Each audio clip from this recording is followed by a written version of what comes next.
고구려의 19대왕 광개토 대왕이 세상을 떠나고 2년 뒤인 장수왕 2년, 중국 집안의 국내성에는 높이 6.3m에 달하는 큰 비석이 하나 세워졌다. 고구려 사람들이 1775자를 직접 새겨 넣은 광개토 대왕비가 바로 그것이다. 비문은 비석의 네 면에 모두 빼곡히 새겨져 있는데 독특하고 아름다운 예서체 한문이다. 비문의 내용은 크게 세 부분으로 나뉜다. 첫 번째 부분은 시조인 추모왕의 고구려 건국 과정과 건국 신화 그리고 광개토 대왕의 생애에 관한 이야기를 담고 있다. 비문의 첫머리에는 고구려가 천하의 중심이라는 국가 이념이 적혀 있다. 고구려를 건국한 시조 추모왕은 천재의 아들이며 어머니는 하백의 딸이라고 밝힌 것이다.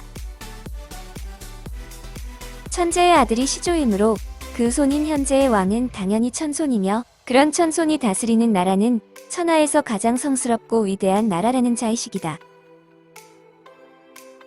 이어서 광개토 대왕의 생애가 요약되어 있다. 광개토왕 원년 광개토 대왕은 18세의 나이로 왕위에 올라 칭호를 영락대왕이라 하였다.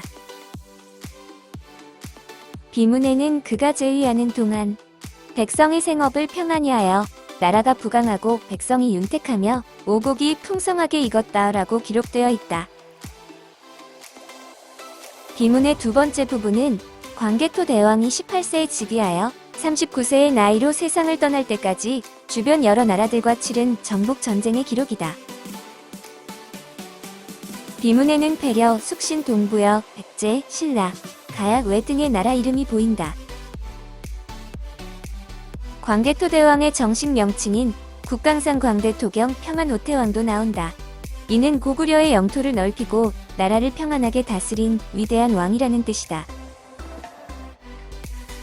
광개토 대왕비에 나오는 고구려군의 진격로는 크게 세 방향이다. 여러 종족 간의 밀고 밀리는 세력 다툼이 치열했던 서북쪽 요동으로는 요하를 건너 패려로 진격했다. 북쪽으로는 숙신과 동부여를 복속시켰다.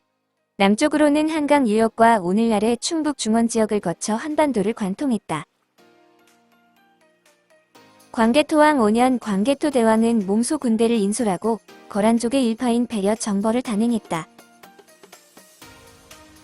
비문에는 부산을 지나 염수에 이르러 6,700영을 격파하니 노획한 소와 말, 양들의 수가 이로 다 헤아릴 수 없었다라고 기록되어 있다. 요동 벌판의 초원지대를 달리다가 갑자기 만나게 되는 거대한 산이 의무려산이다. 의무려산은 50여 개에 달하는 기이한 봉우리들과 험한 골짜기로 이루어져 있으며 일대에서는 보기 힘든 풍부한 산림자원을 품고 있다. 의무려산을 넘으면 다시 평원이 나타나고 평원이 끝나는 지점에서 노로와 호산맥을 만나게 된다. 패려를 정벌하기 위해 국내성을 출발한 광개토 대왕의 고구려군은 요동 벌판에 서 있는 두 커다란 산을 넘었을 것이다.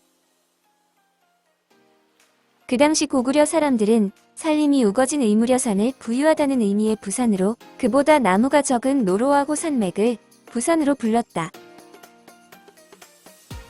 오늘날에도 산을 넘어 몽고 초원지대에 들어서면 때 지어 지나가는 소와 말, 양 등을 볼 수 있다. 비문에 나오는 노획한 소와 말, 양이란 바로 이 일대에서 획득한 전리품이다. 비문에 나오는 6,700영을 격파한 이의 영은 마을을 말한다. 요즘도 내몽고 자치주에 속하는 전형적인 유목민 지역에서는 마을을 영자라 일컫는다. 광개토 대왕은 부산과 부산을 지나 염수에 이르러 패려와 전투를 벌였다. 염수는 시라무렌강 근처의 소금 산지, 즉 초원 한가운데 있는 거대한 소금 호수를 말한다. 오늘날에도 호수 주변에서는 소금 채취가 이루어지고 있는데 예로부터 내려온 염전이다. 패려 정벌의 결과로 고구려는 시라무렌 강까지 이르는 광활한 지역을 지배했다. 정벌을 마친 광개토 대왕은 영토를 시찰하고 사냥을 한 후에 돌아왔다. 비문에 따르면 고구려군은 남쪽으로 한강 유역에서 일단 백제와 만났고 이후 한강을 건너 신라의 경주와 가야 지역에까지 다다랐다. 당시 한강에는 백제군이 버티고 있었고 가야 또한 풍부한 철 생산력을 바탕으로 성장하던 나라였다. 그런데도 광개토대왕의 고구려군은 한반도 깊숙이 내려갔다. 고구려군이 한반도 남쪽으로 진격하려면 반드시 넘어야 할 최대 고비가 한강이다. 한강이 한눈에 바라보이는 아차산 일대에서는 고구려 유적과 유물이 많이 발견된다. 서울 광진구 홍련봉 유적에는 100여 명이 주둔한 병영 유적이 있는데 음식을 조리하고 온돌방에 불을 떼던 부뚜막 입구 흔적도 남아있다. 이곳은 단순한 경계 초소가 아니라 고구려군이 장기 주둔했던 보루성이다. 이런 보루성이 아차산 일대에서만 20여 군데가 발견되었다. 이처럼 군사 유적만 남아있다는 것은 고구려군이 한강 유역을 지배하는 방식이 영역 지배가 아니라 선영 지배, 즉 군사기지 여러 곳을 띄엄띄엄 선영으로 배치하는 방식이었음을 말해준다. 보루성은 한강 유역에만 있었던 게 아니다. 충주 지역을 지나 대전 근처까지 연결되어 있다. 고구려군이 한반도 중부 지역까지 내려왔음을 보여준다. 신라의 수도 경주에서는 고구려의 한반도 남진 상황을 짐작케 하는 중요한 유물이 출토되었다. 1946년에 발굴된 왕릉급 고분인 호우총에서 나온 청동항아리, 즉 청동호우가 바로 그것이다. 호우의 바닥에는 국강산 광개토지 호태왕, 즉 광개토대왕의 시호가 새겨져 있다. 광개토대왕비에 새긴 것과 그 시체까지 완벽하게 닮아있다. 이 청동호우는 광개토대왕이 세상을 떠난 뒤에 고구려가 신라에 전해준 것으로 추정된다. 충북 충주에 있는 충주 고구려비에는 당시 고구려와 신라의 관계에 대한 중요한 단서가 있다. 신라톤의 당주. 여기서 당주는 고구려 군사령관으로 고구려군이 신라에 주둔했다는 뜻이다. 이는 신라가 군사적으로 고구려의 지배를 받았음을 말해준다. 광개토왕 6년 광개토대왕은 직접 수군을 이끌고 백제와의 전투에 참전했다. 한강하구와 서해안이 한눈에 보이는 인천 문학산에 자리한 문학산성은 삼국시대 이후 통일신라, 고려 때까지 한강을 방어하는 군사 요충지였다. 학계 일보에서는 이곳을 4세기 말 백제의 미추성으로 추정한다. 한성을 방어하는 백제 수군의 해안기지가 바로 이곳에 있었다는 것이다. 당시 고구려 수군의 백제 공격로를 추정해보면 대략 3가지 길이 있다. 일지는 한강 하류를 거슬러 올라오면서 김포 반도를 지나 백제 방어체계를 무력화한다. 이지는 문학산성, 즉 미추성을 점령하여 인천 지역의 교두보를 확보한 뒤 직접 한강으로 들어온다. 삼지는 당항진, 즉 남양만 지역에 상륙하여 용인 성남 지역을 거쳐 한성의 배후를 공격한다. 고구려는 한강 유역의 백제를 공격하여 백제의 성 58개와 마을 700개를 얻는 큰 전과를 올렸다. 광개토대왕은 백제 아신왕의 동생과 대신 10명을 데리고 도성으로 개선했다. 이때 백제 아신왕은 남녀노비 1000명과 곱게 짠 배 1000피를 바치면서 항복했다. 광개토왕 8년 광개토대왕은 숙신에 군사를 보내 남녀 300여 명을 잡아왔다. 이때부터 숙신은 고구려에 조공했다. 광개토왕 9년 백제가 맹세를 어기고 의어하통하자 광개토대왕은 평양으로 내려가 순시했다. 그러자 신라는 외인이 나라에 가득 차서 여러 성을 파괴하고 있다며 고구려로 급히 사신을 보내 구원을 요청했다. 다음 해인 광개토왕 10년 광개토대왕은 보병과 기병 5만을 출정시켰다. 고구려군이 신라의 경주에 도착하자 왜적이 퇴각했다. 고구려군이 그 뒤를 쫓아 임나가라의 종발성에 이르자 성이 곧 항복했다. 종발성은 부산 복천동 유적으로 추정된다. 당시 종발성은 김해 지역을 중심으로 번성한 금관가야의 진입로에 해당하는 요충지였다. 복천동에서는 당시 지배자의 무덤으로 보이는 대형 고분이 발굴되어 300점이 넘는 가해 유물이 쏟아져 나왔다. 그 가운데는 고구려의 것과 같은 형태의 무기도 있다. 고구려 고분벽화에 보이는 중무장한 고구려 기병이 입고 있는 갑옷과 같은 모양의 찰갑이 발굴된 것이다. 당시까지 가야의 갑옷은 찰갑이 아닌 판갑이었다. 북천동 고분에서는 고구려의 것과 같은 모양의 목가리개도 나왔다. 말 얼굴가리개 역시 고구려 고분벽화와 모양이 같다. 광개토대왕의 남진으로 고구려의 우수한 무기체계가 한반도 남쪽까지 전해진 것이다.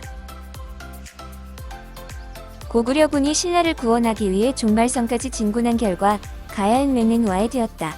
당시 고구려군은 공포의 대상이었다. 광개토왕 14년 외가법도를 지키지 않고 다시 침입하였다. 광개토대왕이 직접 군대를 이끌고 나가 왜구를 괴멸했는데 참살한 것이 무수히 많았다. 광개토왕 17년 광개토대왕은 후연으로 보병과 기병 5만을 보내 모조리 죽여 없앴다. 노획한 갑옷이 많여 버리며 그 밖에 군수물자는 헤아릴 수 없이 많았다. 광개토왕 20년 광개토대왕은 직접 군대를 이끌고 동부여 토벌에 나서 항복을 받아냈다. 이때 공격해서 깨뜨린 성이 64개, 마을이 1400개였다. 비문의 세 번째 부분은 수묘인 제도에 관한 것이다. 수묘인이란 왕릉을 지키는 능지기를 뜻한다. 광개토대왕의 유언도 나오는데 이는 모든 선조와 선왕의 무덤에 비석을 세우고 왕릉을 지킬 수묘인 제도를 비석에 새겨 착오가 생기지 않도록 하라는 것이다. 왕실의 존엄과 권위를 세우고 알리려면 선왕의 무덤을 잘 보존해야 했고 이를 위해서는 수묘제가 필요했다. 장수왕은 아버지 광개토대왕의 유언에 따라 태왕릉 옆에 비석을 세우고 수묘인을 지정해 무덤을 지키게 했다. 지정된 수묘인은 모두 330가구다. 이는 신라 왕릉의 수묘인이 대개 20가구였던 것에 비하면 엄청나게 많은 수다. 기문에 따르면 수묘인은 구민과 신뢰한예로 나뉘는데 구민은 요동 지역에서 차출한 사람들로 110가구,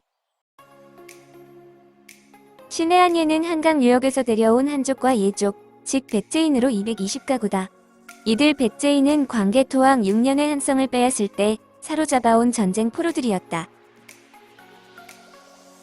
수묘인은 역할에 따라 구견과 간연으로 나눴는데 구견이 30가구, 간연이 300가구로 간연이 10배 더 많다.